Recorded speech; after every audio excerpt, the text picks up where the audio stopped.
दोस्तों, आज की कहानी है बहू हमेशा अपने हक के लिए आवाज उठानी चाहिए। दोस्तों, कहानी शुरू करने से पहले अगर आपने चैनल को सब्सक्राइब नहीं किया हो तो कर लीजिए ताकि आपके पास पहुंच सके हर नया वीडियो। मैं रसोई घर से जैसे दूध लेकर निकली, गोलू आकर टकरा गया। मम्मी, आपको दिखाई नहीं देता? सारा दूध मेरे ऊपर गिरा दिया। बेटा, दौड़ते हुए तुम आए थे, मैं तो ध्यान से ही चल रही थी। और गोलू, बेटा आपको ध्यान से चलना चाहिए।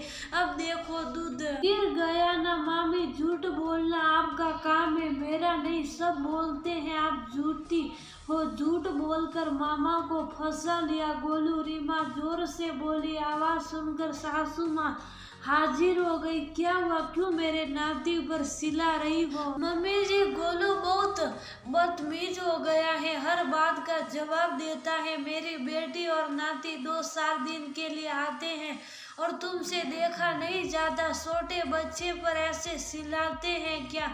मम्मी जी, ये मुझे क्या बोल रहा, आपने सुना नहीं है ना? क्या छोटे बच्चे ऐसी बातें बोलते हैं क्या? मम्मी जी, ये सब आपके लाड प्यार का नतीजा है। अपने से बड़ों से बोलने की तमीज भूलता जा रहा है। बड़े छोटे की तमीज नहीं है। भाभी, तमीज तो आपको नहीं है। मम्मी से कैसे बात कर रही हो? दीदी, अब आप तो रहने दो। ये सब कुछ आप लोग की वजह से होता है जो गोलू ऐसी बातें बोलता है। क्या हुआ? इतना हंगामा क्यों हो रहा है? लोग नए साल आने की खुशी में पार्टी करने की तैयारी कर रहे हैं और यह हंगामा हो रहा है। राकेश ऑफिस से आते हुए बोला, ये अपनी बीवी से पूछ। अब तो इसे गोलू भी अखरने लगा है।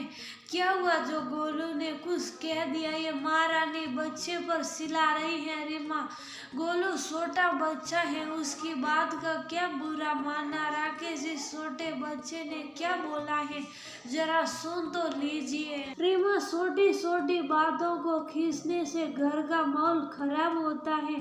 छोड़ ये सब, जाकर चाय बनाओ। नहीं राकेश, आज नहीं, आज छोड़ दिया तो फिर मेरी इज्जत एक छोटा बच्चा भी नहीं करेगा। आज आपको मेरी सारी बातें सुननी पड़ेगी। मम्मी जी, मुझे जली कटी सुनाती रही, मैंने बुरा नहीं माना। निशा छोटी होकर मुझे ही 4 बातें सुना देती, तभी मैं चुप रही। राकेश, लव मैरिज हम दोनों की फिर सजा मुझे ही क्यों? मैं ही क्यों सबकी नाराजगी और गुस्सा झेलती रहूं? आपको कभी किसी ने कुछ नहीं बोला, आप रहते कहते रहे मम्मी बाहर से कटोरे, लेकिन दिल की बहुत अच्छी है। कुछ वक्त बाद मम्मी का गुस्सा शांत हो जाएगा।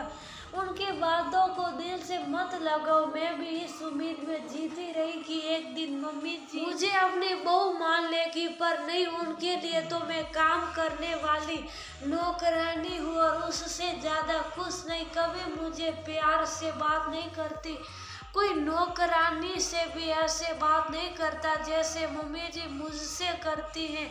जिसको जब मर्जी जो मर्जी सुना दे। मैंने सबकी बर्दाश्त की, लेकिन आज छोटा बच्चा मुझे ही 2 बातें सुना रहा है। तभी मम्मी जी को इस में कुछ गलत दिखाई नहीं दे रहा। उसको शुभ कराने और डांटने की बजाय मुझे ही तमीज सिखा रही है। बहुत हो गया।